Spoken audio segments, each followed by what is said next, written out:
Hello my Lynn N Things family and friends, welcome back to the channel, guys.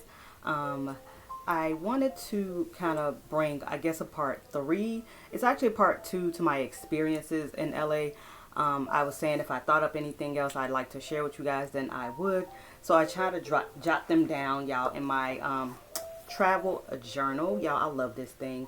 I really do. So I jotted some things down that did not come to mind when I did the first video talking about my experiences and things like that may have happened to me in LA.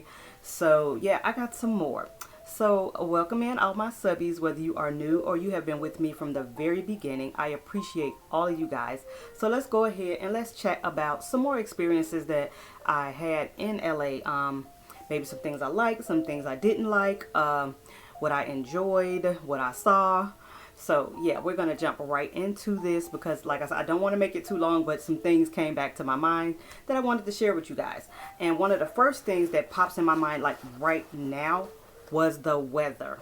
So you guys know I'm in Illinois. I'm really close to Chicago. And so in Chicago, when I left, it was, I want to say 60 degrees, 65, something like that. But the day, it was supposed to be about 70. So it was really nice in Illinois when I left. And then when we did make it to LA, it was nice and sunny, but there was like a coolness to the air. And so, but this was like the whole time we were there. And so as I'm packing my bag, I'm thinking, oh, it's, you know, LA, it's going to be warm. And yes, I know we should have checked the weather before we left. I don't know what we were thinking. I forgot to ask my daughter, like, hey, what is the weather supposed to be, you know, during the week that we're there? So we didn't really check it, but I noticed, you know, just how like some of them, like my daughter might have been dressed. And I noticed, you know, even with Daniel, because he's in Anaheim, California, I noticed, you know, some people are still having on like long sleeves or a sweatshirt or something like that. So some said pack a couple of your sweatshirts, a sweater or something like that. But I also took like shorts and slides and things like that. And y'all, I did not get a chance to wear not a pair of shorts, no slides. It was very comfortable, but it was also quite cool. It was cooler than we expected out there. And I was like, wow. So, you know, I don't know why I think that it's like hot, like 80 degrees every day out there. Clearly it's not. It is fall right now. So the temps do come down to the 60s, the 50s. And so even in the daytime when I felt like, okay, it might be the warmest, it was bright and sunny, but you could get by with like a hoodie on or a sweater or something on and you'd be comfortable. So that really surprised me. That was something that surprised me because I was really thinking, oh my gosh, it's gonna be hot.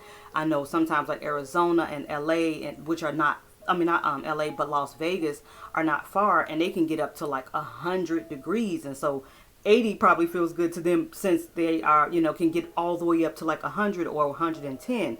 So I was like, okay, but yeah, that was a surprise to me. So like I said, I did jot down some things in my travel journal that I kind of wanted to share with you guys about my experiences. So one of the things that, y'all, my food experiences out there were really up and down, really up and down. So y'all know I'm in Chicago. I'm in the land of, like, it's some things that Chicago gets right. And one of those things is pizza, okay? We got it on the hot dogs. We got it on the pizza. We got it on the Italian beef, right?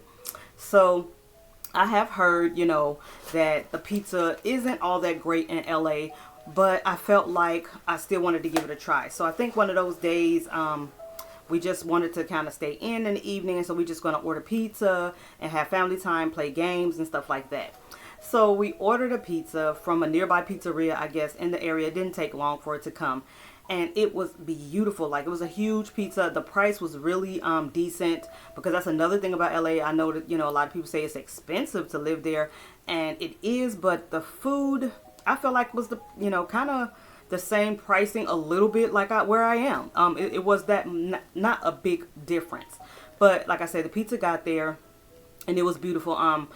We got like half cheese, half pepperoni, because my other daughter, she still will eat like beef and things like that. But me and my oldest daughter, we don't eat pork or beef, so we had cheese. We had half and half. And I get the pizza, like I said, it's beautiful, and I open it up, but like some of the cheese kind of slides off the pizza. I'm like, okay, whatever. So we kind of put it back on, and I get to taste it. Guys, I was like, oh my gosh. So my younger daughter who lives there was like, Mom, you can't come here expecting this pizza to taste like, you know, Chicago pizza. And I didn't expect that, you know, but I did expect it to taste like pizza, y'all. So one, I want to say is like the sauce is very, very light there, where on the pizza we had. I'm not sure if there are other pizzerias somewhere else in LA where it might be better. But honey, we like our sauce, and we like it a little bit on the sweet side. So there was like, it was like the sauce was almost non-existent on this pizza. It was like barely any. Now I'm a cheese girl. I love me some cheese. And I was like, well, okay, maybe I'll get by with the cheese, you know. So I taste the cheese, and I don't know. I'm like, what kind of mozzarella is this? It's like, it was very salty, guys. So it's like you got this bread with barely, like, it's like dry, and then you got this salty mozzarella, and it was just so not the thing. And I was like, oh my gosh, I'm gonna starve here in LA. Because, like, you know, I'm hungry, I'm ready to eat something, your mind is ready, you know, you're ready to dig in, and then you get to eating and it's not what you thought it was going to be. I was like, oh my gosh. So it was a good thing, though, that I also ordered wings with that pizza, because I was like, you know, well, I flat out could not eat the pizza, guys. I just could not do it. I forced myself to eat half of it, because I was thinking I took everything off and I'll just eat the bread. And the bread wasn't so bad. It just was not that fun. So I couldn't do it. So I did order some wings, and the wings were a barbecue wing. Now they were pretty, y'all. They looked really good, and they were good actually. They were fried pretty nicely, and they had like a barbecue sauce. The only thing that got me, because I don't know, y'all, I'm such a sweet person. Like, I like sweet things. I don't know why.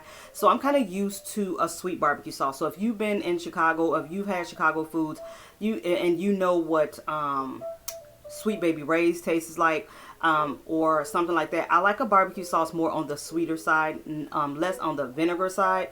So I was like, oh my gosh, I'm eating the chicken. It's looking so good. It's looking like it's gonna taste like the sweet barbecue, and it's not. But honey, I ate those wings because I could not starve. So the wings were pretty good, but the sauce is not a sweet barbecue sauce. It's more on the savory side, which is not my fave. But the chicken itself was delicious. So that's like another food experience that I had there that I was like so not very happy with.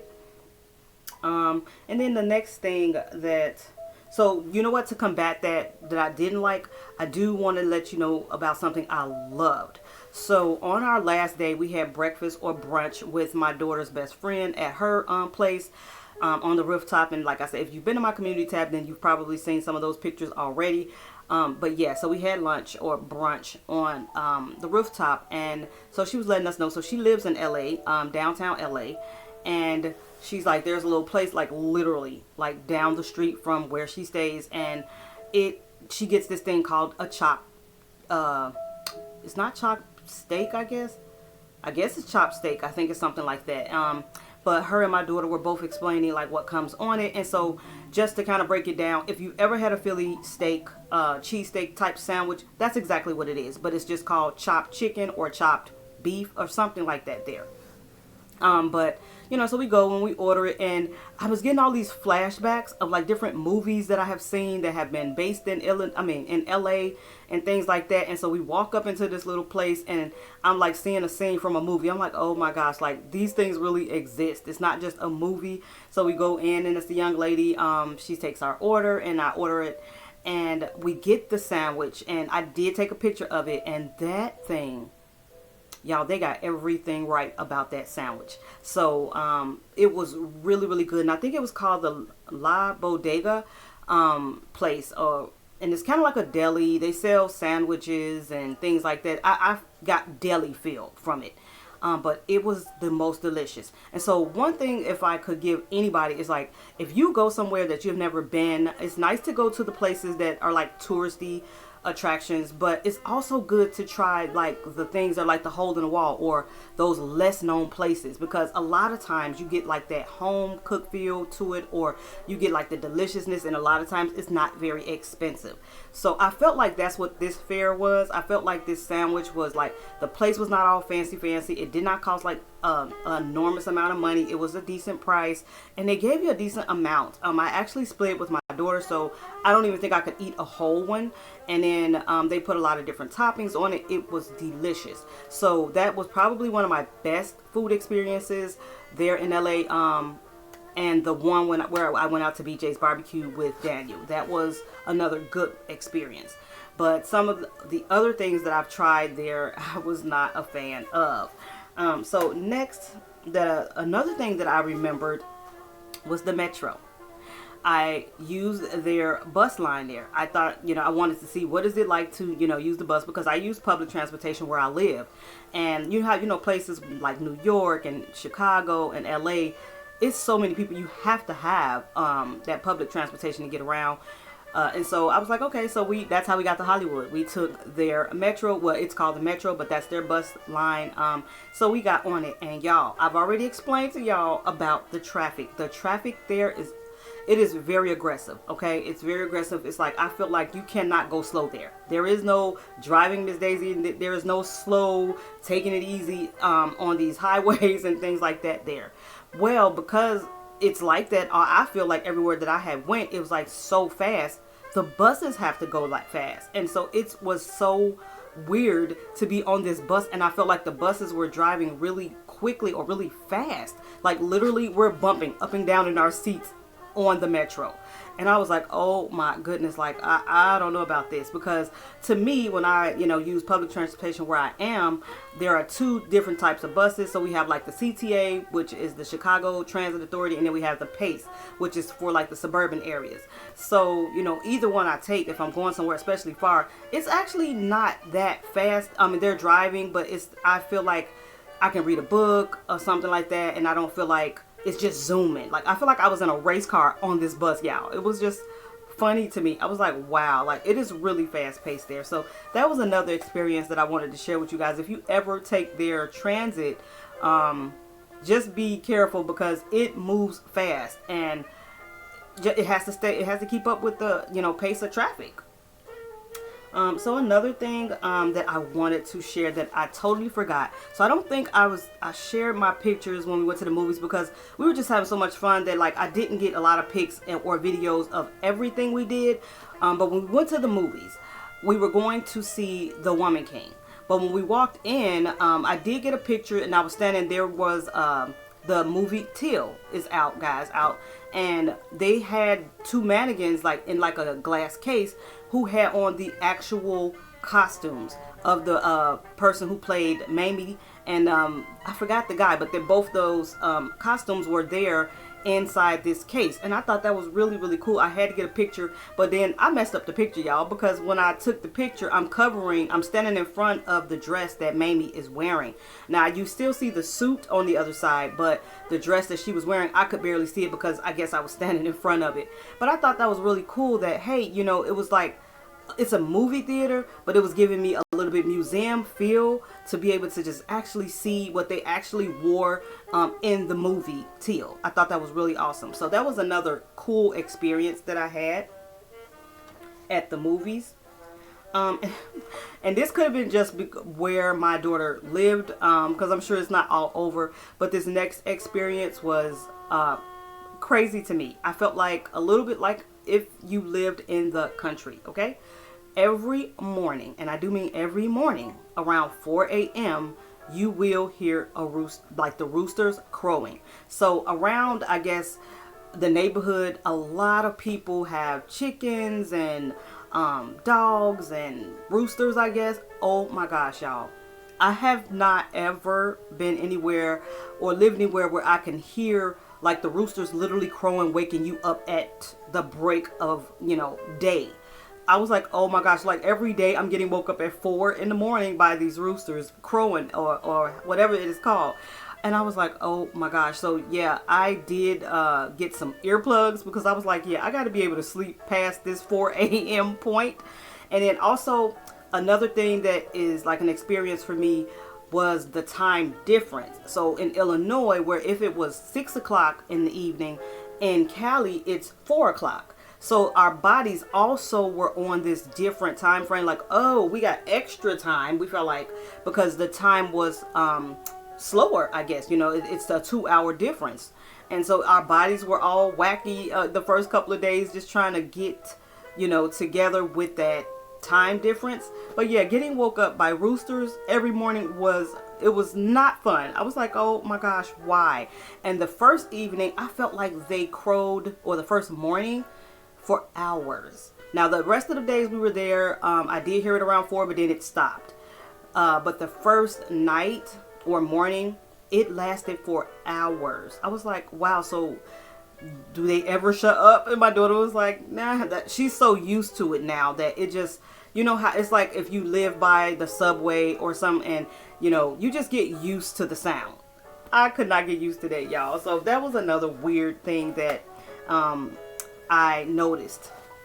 And then also, I noticed a lot of the homes, I feel like people built themselves, some of them, and then some had like their own businesses. Now I find that kind of cool in a way, because it's like they want to help themselves. So we did go to like the local little grocery store, like a mom and pop store. It literally felt like a mom and pop store. I don't see that too often anymore in Illinois, where we have like I guess we can, in certain areas you do, but this just was like, I don't know, it was like a little family owned little shop, and it was not a lot in there, but they did have like coffee, cocoa, and the little Mexican bread that you can have, and they had the little snacks and fruits and avocados, stuff like that. They had a few things of everything, some cleaning items. And I don't know, I just felt that was a really homey thing, because I don't really run into that a lot out here anymore. And then especially because I live really, really close to a large grocery store. So when I need something from the store, it's like literally a half a block away from me, and I could just go to that store, and it's huge, you know, it's a big grocery store. So to see this like little shop, and I don't know, it just felt so homey. So that was another nice experience that I was able to have there. And then I guess some of the things that I missed that I wish I had got a chance to do. One of those was because the food experiences, like I didn't have everything that I could have had, but I felt like they say, you know, that Mexican fare is really good there. Their tacos are really good. And so that was another thing I saw. So many food trucks, so many just like families who like just literally set up grills and were selling food right on the streets, like right there. There are like streets lined up with these stands, and you can get tortas, and you can get quesadillas and tacos and pozole. I mean, all type of things, all types of foods right there. And that's another thing I don't see where I am like that, because it's just, you know, for one, I don't know if it's like the FDA, I don't know, you just can't sell things and stuff like that. You have to have a license, and so we don't really see a lot of that here, but it is very prevalent there. Lots of families who sell their, you know, burritos and tamales. Yeah, I saw a lot of that. And that really was like, whoa, like it's not just like one or two houses, guys. It's a lot. So those are just a couple more experiences that I wanted to try to remember to share with you guys there. So if you do go to LA, just remember, be careful wherever you go. And then downtown, like I said, I really, and I want to thank Rhonda. Rhonda spoke in my last one where I spoke about my experiences, and she told me about a, website, or not a website, another YouTube channel here that kind of talked about the people on Skid Row. I think his name is Mark, and his channel is White Underbelly or something like that. But I did go to it, Rhonda, and I was up really late last night watching so many stories, because I just could not fathom how many people were homeless and why they were homeless, and it's like really a concentrated area of them. So I really did want to hear their stories. I wanted to hear what brought them to where they were. And so the first story that I clicked on, I think the lady name was Georgia, but the lady said she had been on those streets since 1981. 1981. What year is it now, guys? And I was like, wow, what resilience this woman must have, and what a fighter she must be to survive living on the streets for 40 years. She is still there. And I just find that it just blows my mind. She says that she had a saying that something about like she likes being free, she likes to be out. But what actually started this road of her living on the streets was she lost her mother very young. She lost her and she was only 7 years old, and life just was not so kind. And of course, she got to a certain age, she started to do drugs, and it's just went on from there. And she never really had like this stable home. And I just find that so sad. I feel like society, how are we failing our people? Even if parents can't take care of their kids, I hope that there are people who like to adopt and actually take care of the kids, because we know there are some crooked people out here who will not do right by the children and just get the check. I just pray that more people act, or love, or are loving people and would take care of people, because there's just so much tragic or tragedies that have happened in these people's lives. And then I did actually watch a story of a young man who had a great life growing up. He had everything he ever wanted. And then, so it kind of works in the opposite for him. He, I guess, partied too much and tried a certain drug, could not get off that drug. His parents were not going to have it in their home. They kicked him out. And he, went to rehab and did different things. And you just don't know. There are different stories for everybody. So I say, if you go, just be really aware.